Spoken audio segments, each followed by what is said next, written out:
প্রথমেই 15 নম্বর আয়াতে বলা হলো যে রাসূল সাল্লাল্লাহু আলাইহি ইসলামকেও তার জাতির জন্য তার মানব জাতির জন্য সাক্ষী হিসেবে পাঠানো হয়েছে, যেমনভাবে সাক্ষী হিসেবে পাঠানো হয়েছিল ফেরাউনকে মুসার জন্য। এবং তারপরে তারা কি করলো, ফাআসা ফিরআউনুর রাসূলা ফাআখাযনাহু আখযাও ওয়াবিলা, যে অতঃপর ফেরাউন সে রাসূলকে অমান্য করলো, ফলে আমি তাকে কঠিন শাস্তি দিয়েছি।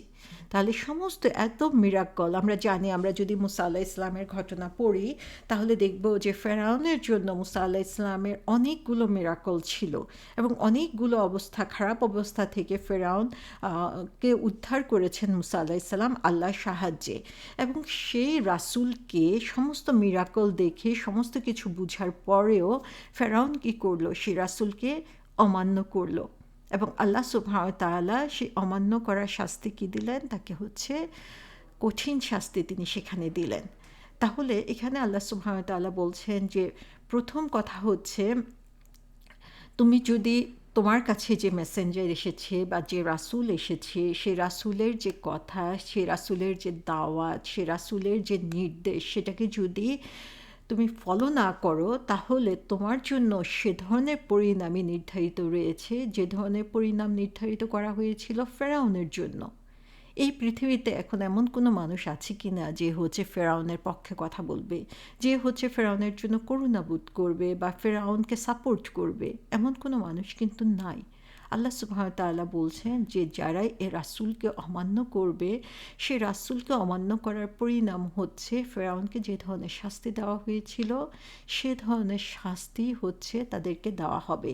এবং ফেরাউনকে এই দুনিয়াতে শাস্তি দেওয়া হয়েছিল, এই দুনিয়ার শাস্তি সে এসকেপ করতে পারে নাই, এই দুনিয়ার শাস্তি থেকে সে মুক্তি পেতে পারে নাই। তাহলে আমরা কিভাবে চিন্তা করি যে সেই আখিরাতে, ডে অফ জাজমেন্টে, পুনরুজ্জীবনের দিনে আমাদেরকে যে শাস্তি দেওয়া হবে সেটা থেকে আমরা বেঁচে যেতে পারবো আমাদের রাসূলকে অমান্য করে?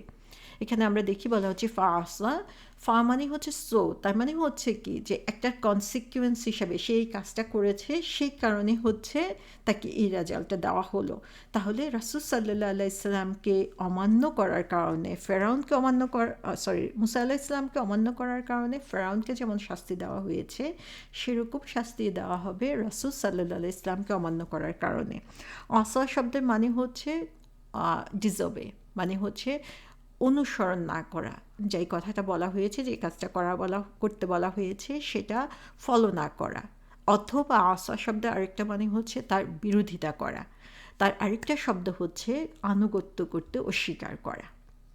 আমরা যখন এই আয়াতগুলো পড়ি আমরা স্বাভাবিকভাবেই চিন্তা করি এটা মক্কার কাফেরদের কথা বলা হয়েছে। অবশ্যই সেটা তখন মক্কার কাফেরদের উদ্দেশ্য করে বলা হয়েছে, কিন্তু আমরা যদি আমাদের পরিপ্রেক্ষিতে এখন চিন্তা করি, ফাআসা ফিরআউনা, ফিরআউনের যেরকম ডিসঅবিডিয়েন্স করা হয়েছিল, বিরোধিতা,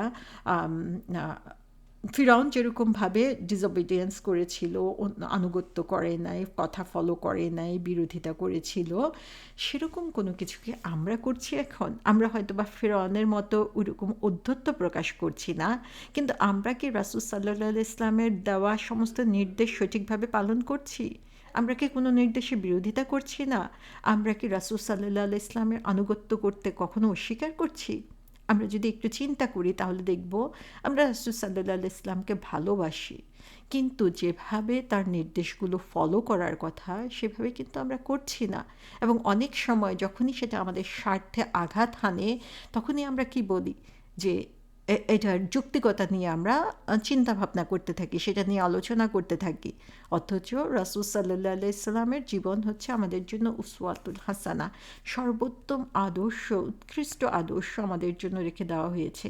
এবং আল্লাহ সুবহানাহু ওয়া তাআলা এখানে বলছেন যে যারা হচ্ছে রাসূল সাল্লাল্লাহু আলাইহি সাল্লামকে অনুসরণ করবে না, তার বিরোধিতা করবে, তার আনুগত্য করতে অস্বীকার করবে, তাদের জন্য পরিণাম রয়েছে ফেরাউনের জন্য যে পরিণাম, সেই পরিণামই। এবং কি বলা হচ্ছে এখানে, তার জন্য কি রয়েছে, ফাআখাযনাহু আখযাও ওয়াবিলা।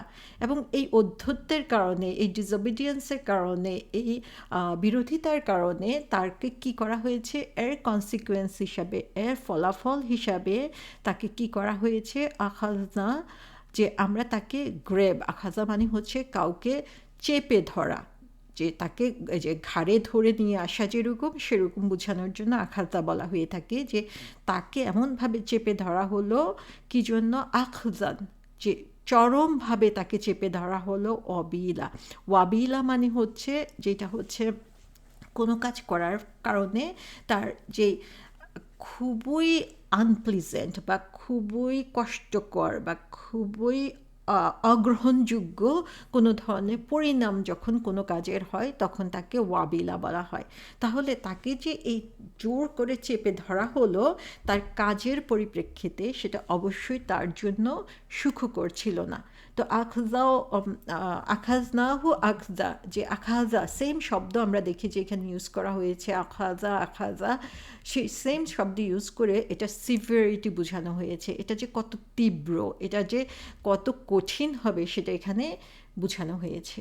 তাহলে এখান থেকে আমরা দেখি এই আয়াতটা থেকে যে তোমাদের সতর্ক হওয়া উচিত যখন তোমরা তোমাদের রাসূলকে অমান্য করো, অস্বীকার করো, তার কথা মানতে রাজি হও না।